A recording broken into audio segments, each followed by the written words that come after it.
I'll tell you, to me, the second most important thing after love what you do is never, ever give up. Don't give up. Don't allow it to happen. If there's a concrete wall in front of you, go through it, go over it, go around it, but get to the other side of that wall. I was no different when I was 20 years old, believe me. I wanted to be successful. I wanted to get out of Brooklyn. I said, Pop, I love you, but I want to get out of Brooklyn. I love Brooklyn, but I want to get out. And I love those buildings. You know, I looked from Queens and Brooklyn, and I'd see those big buildings, those big skyscrapers in Manhattan. I said, Pop, that's what I want to do. That's what I wanted to do.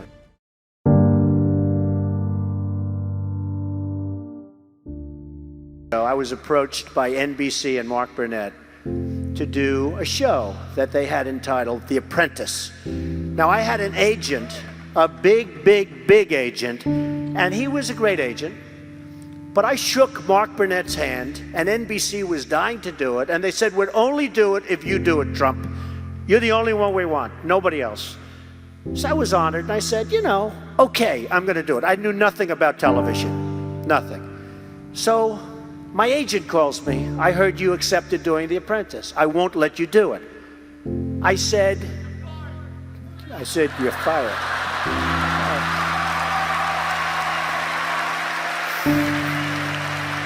He's worse than me. I did say that, but I waited a little while. Okay, you're tough. So Jim said, Donald, in the history of television, there's never been a primetime show about business or what you're trying to do that succeeded. I said, I wish you told me that. Then he said, and only 3% of the shows that go on television make it.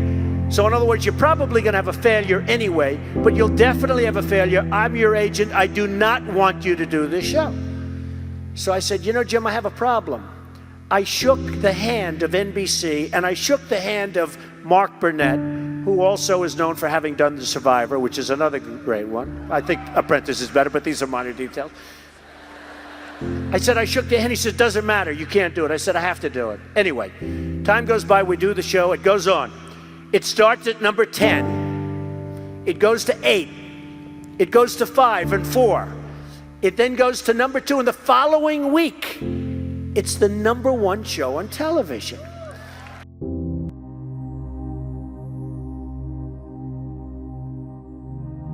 Remember this. Okay, the story is long, but the point is, number 1, I shook hands. I want to honor my handshake.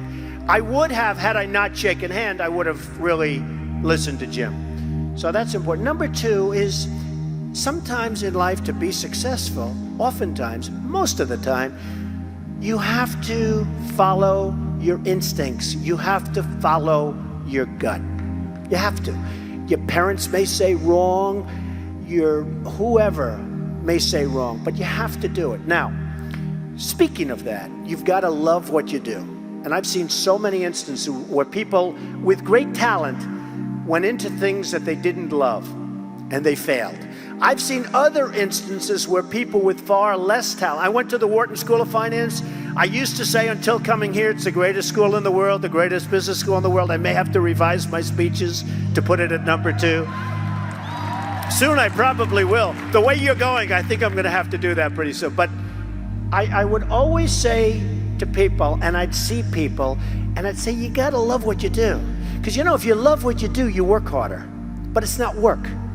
I just bought Doral. I was telling Jerry, I just bought Doral, 800 acres in the middle of Miami, gorgeous. I'm so excited, I want to fix it up. It's sort of not so nice now. It's got the big tournament, it's got everything, but it was run by Wall Street people. Wall Street people aren't good for fixing things, they're good for moving paper. That's not good, that's not what we want in the country.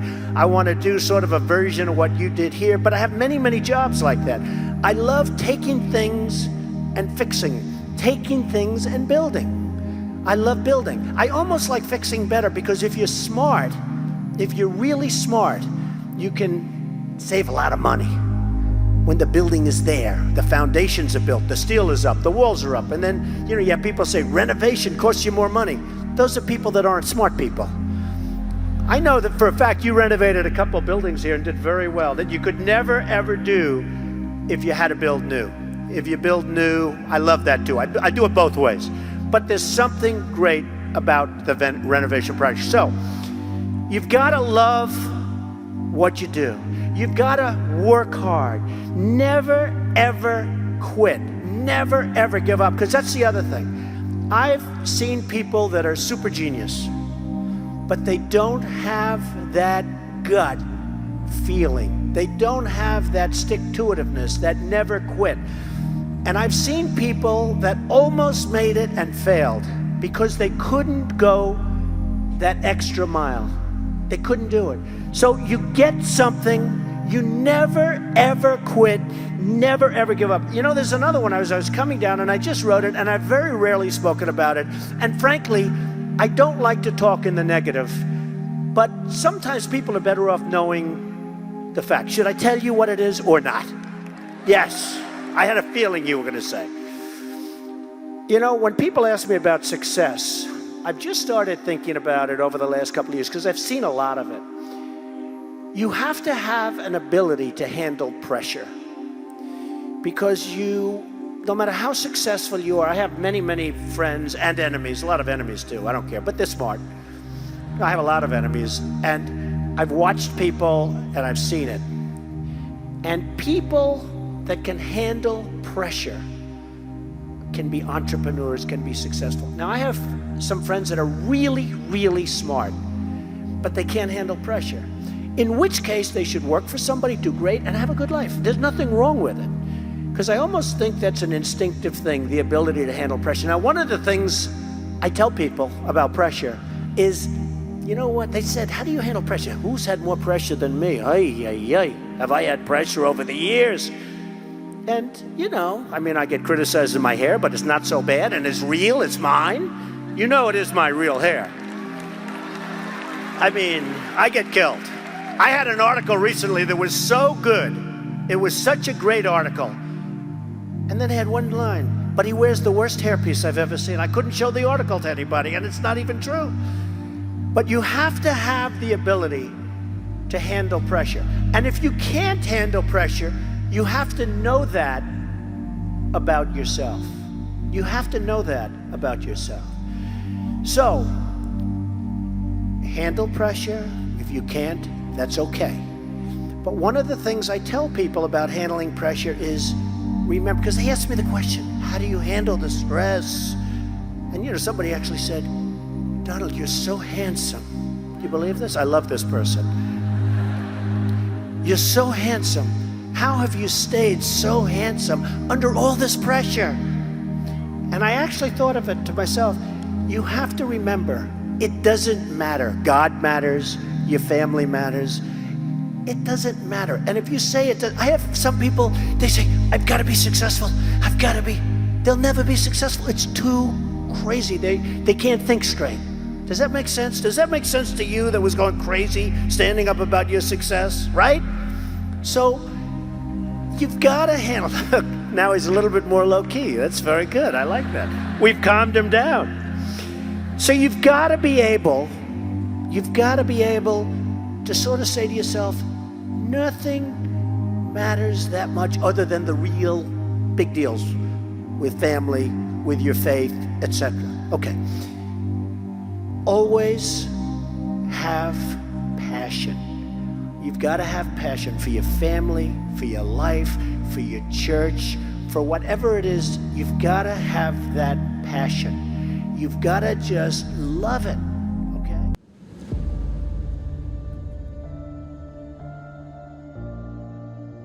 Don't let people take advantage. This goes for a country too, by the way. Don't let people take advantage. Get even.